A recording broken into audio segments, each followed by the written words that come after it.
বাংলার কুরুক্ষেত্রে প্রচুর ভোট পড়েছে 41.11% এই গরমের মধ্যেও এবং কেন্দ্রীয় নিরাপত্তা নিয়ে ভোট হচ্ছে। এই মুহূর্তে দেখাবো অনুব্রত মণ্ডল, তিনি ভোট দিতে গেলেন। এইভাবেই তিনি প্রতি বছর ভোট দিতে যান বাইকের পেছনে বসে, এবং আজকেও মেয়েকে নিয়ে ভোট দিতে গেলেন। বোলপুরের অনুব্রত মণ্ডল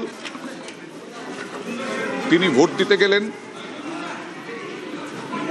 মেয়েকে নিয়ে ভোট দিতে গেলেন।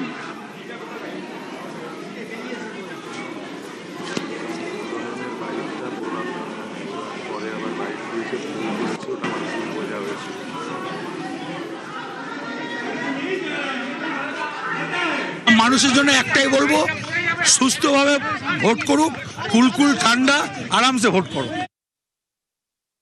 মৌসাম বেনাজির নূর তিনি মালতীপুরের প্রার্থী, মেয়েকে সঙ্গে নিয়ে ভোট দিলেন অনুব্রত। ওদিকে আমরা দেখছিলাম যে পুরো বিষয়টি নোট করছে।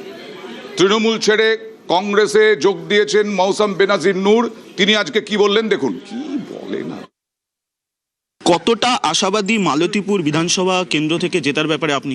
100% আশাবাদী, 100% আশাবাদী। ভোট ভালো হবে, যদি ফ্রি অ্যান্ড ফেয়ার ইলেকশন হয় তাহলে আমাদের ভোট খুব ভালো হবে। যেভাবে মানুষের ঢল নেমেছে, যেভাবে মানুষের দোয়া আশীর্বাদ সমর্থন পাচ্ছি, আমি 100% আশাবাদী যে মানুষ আমার পাশে আছে।